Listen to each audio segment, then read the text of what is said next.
যে মানুষটা তোমাকে বলেছিল যে সেই মানুষটা নাকি তোমাকে ছাড়া ভালো থাকতে পারবে না, সেই মানুষটা ছেড়ে যাওয়ার পর কোনোদিন খোঁজ নিয়ে দেখেছো সেই মানুষটা কেমন আছে? সেই মানুষটা বোধহয় ভালোই থাকে।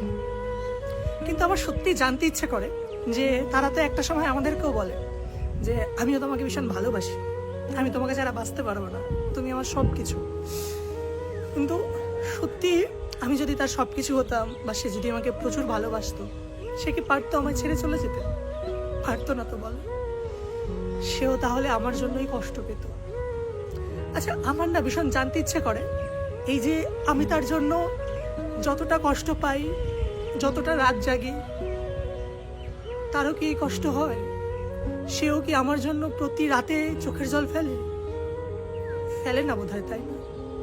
সে যদি সত্যি আমার কথা ভাবতো তাহলে বোধহয় সব নিয়ম ভেঙে হলেও সে আমার কাছেই ছুটে আসতো। সে যখন আমার খোঁজ একবারও নেয়নি, তাহলে মেনেই নিতে হবে সে ভালো আছে। অবাক লাগে, মানে যখন ভাবি খুব কষ্ট হয় যে যে মানুষটার সাথে একটা সময় কথা বলে শান্তি পেতাম, সারাদিনের ঘটনাগুলো তাকে বলতাম, কি হয়েছে না হয়েছে, আমার একটুখানি শরীর খারাপ হলে যে মানুষটা পাগল হয়ে যেত, সে এখন কিভাবে আমায় ছাড়া ভালো আছে।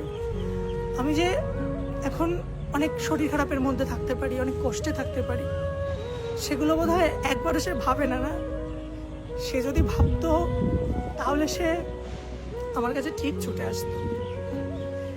অনেক পরে এসে বুঝেছিলাম মানুষটা সত্যি আমায় ভালোবাসেনি, কিন্তু যতদিনে বিষয়টা বুঝেছিলাম ততদিনে আমি পুরো ভেঙে চুরে শেষ হয়ে গেছি।